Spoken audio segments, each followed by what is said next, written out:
अब इस वीडियो में हम नाइट्रोजन के उपयोग देखेंगे। तो नाइट्रोजन का उपयोग मेन किसी बड़े क्वेश्चन का छोटा पार्ट होता है, जैसे कि नाइट्रोजन के प्रयोगशाला विधि को समझाइए और उसके उपयोग समझाइए, इस टाइप का। पर कभी कभी छोटे क्वेश्चन में भी नाइट्रोजन के उपयोग बताइए, ऑक्सीजन के उपयोग बताइए, हाइड्रोजन के उपयोग बताइए, ऐसा क्वेश्चन आ जाता है।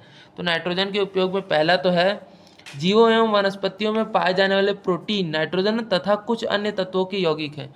जितने भी जीव जंतु होते हैं उनके वनस्पतियों में पाए जाने वाले प्रोटीन नाइट्रोजन और कार्बन, हाइड्रोजन, ऑक्सीजन, ऑर्गेनिक जितने भी होते हैं वो सब नाइट्रोजन के यौगिक होते हैं। इस कारण ये नाइट्रोजन का उपयोग है। दूसरा जो है, अमोनिया तथा नाइट्रिक अम्ल के औद्योगिक निर्माण में, अमोनिया निर्माण में नाइट्रोजन का उपयोग होगा, अमोनिया निर्माण में, और नाइट्रिक अम्ल के निर्माण में नाइट्रोजन का उपयोग होता है। तो ये उसका औद्योगिक उपयोग है कि अमोनिया तथा नाइट्रिक अम्ल के निर्माण में नाइट्रोजन का उपयोग होता है। ठीक है। फिर है डिब्बाबंद भोज्य पदार्थों, चिप्स के पैकेट आदि में अक्रिय वातावरण बनाने में। जितने भी डिब्बाबंद भोज्य पदार्थ आते हैं, चिप्स के पैकेट होते हैं, उनमें अक्रिय वातावरण, ताकि वो खराब ना हो, और प्रिजर्वेटिव की तरह नाइट्रोजन का उपयोग किया जाता है, वो उसको खराब होने से बचाते हैं। फिर चौथा है, कृषि के क्षेत्र में उपयोगी उर्वरकों जैसे यूरिया आदि के निर्माण में। जितने भी यूरिया खाद वगैरह बनाए जाते हैं उनमें कृषि के क्षेत्र में नाइट्रोजन का बहुत उपयोग होता है।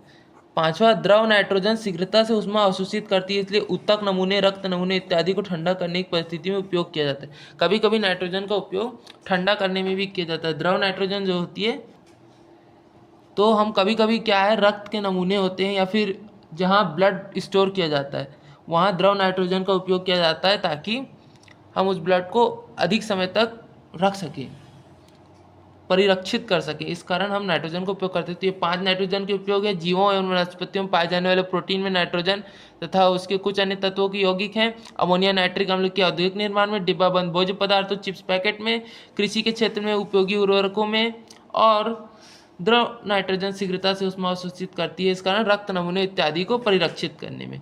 तो हम इसको सेम लिखना जरूरी नहीं है, अपने हिसाब से आप इतना भी लिख दोगे कि द्रव नाइट्रोजन, वो भी नहीं लिखोगे तो रक्त नमूने को परिरक्षित करने में भी लिख दोगे, तो ये ठीक हो जाएगा।